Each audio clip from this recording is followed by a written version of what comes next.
A uniform cylinder has length L and radius R. The moment of inertia of the cylinder about an axis passing through its center and perpendicular to its length is equal to the moment of inertia of same cylinder about an axis passing through its center and perpendicular to its circular face. तर या question number 22 मध्ये एकच cylinder दिलेला आहे पण axis वेगवेगळ्या पोझिशनपासून pass होते. सेंटरपासून pass होते पण परपेंडिक्युलर टू द प्लेन दिलेलं आहे. दुसरं सेंटरपासून पास होणार पण त्याच्या फेसला सर्क्युलर फेसला परपेंडिक्युलर आहे. हे दोघांचा मोमेंट ऑफ इनर्शिया सेम आहे. तर आपल्याला रिलेशन फाइंड करायचं. The relation between L and R is. तर हा क्वेश्चन 2019ला आलेला आहे. ओके, तर याचे 4 ऑप्शन. ए ऑप्शन आहे L is equal to 3R, B option आहे L is equal to 2R, C option आहे L is equal to R√2 आणि D option L is equal to R√3. तर बघू याचं काय आन्सर येईल. तर या क्वेश्चनमध्ये आपल्याला एक सिलेंडर दिलेला आहे.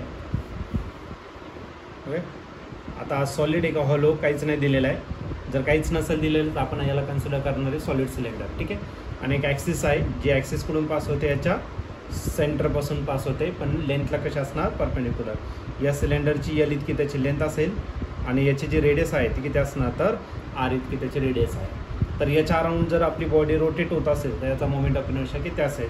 तो मोमेंट ऑफ इनर्शिया आपण I1 घेतला तर याचे 2 मोमेंट ऑफ इनर्शिया घ्यावा लागेल. एक म्हणजे आपला रॉडचा moment of inertia that is ml²/12 आणि दुसरं म्हणजे एक डिस्क असणार पण या डिस्कच्या ही ॲक्सिस जी आहे तिकडून पास होते त्याच्या डायमीटरमधून पास होते आणि डिस्कच्या डायमीटरमधून जर पास होत असेल त्याचा मोमेंट ऑफ इनर्शिया mr²/4 इतका राहणार. ओके, तोच सिलेंडर घ्यायचा आहे.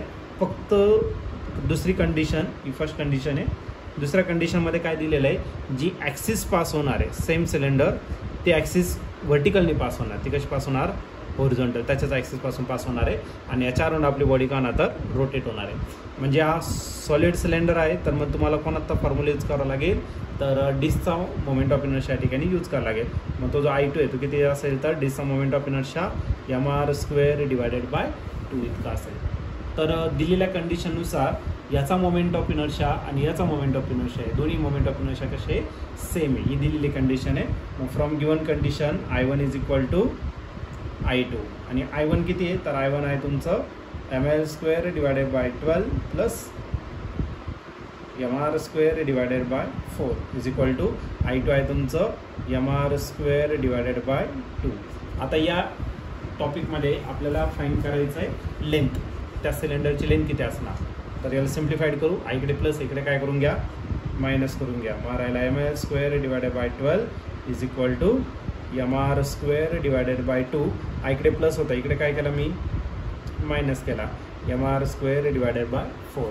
आता हा जो पार्ट एवढा सॉल्व करायचा तर याचा LCM घेऊन टाकू. मग 4 आणि 2 याचा LCM 4च आहे. मला 4 करायचं असेल तर याला 2ने मल्टिप्लाय करावं लागेल. म्हणजे काय भेटेल आपल्याला 2 mr² आणि ते करेल फक्त mr². त्याला डिवाइड करायचं कशाने तर आपल्याला 4ने डिवाइड करायचं. ही व्हॅल्यू झाली तुमची ml²/12 ची. 2mr² मायनस mr² फक्त राहील काय तर mr² आणि 4ने याला डिवाइड पण करता येईल. 4च्या टेबलमध्ये 12 आहे. 4 3 जा किती 12.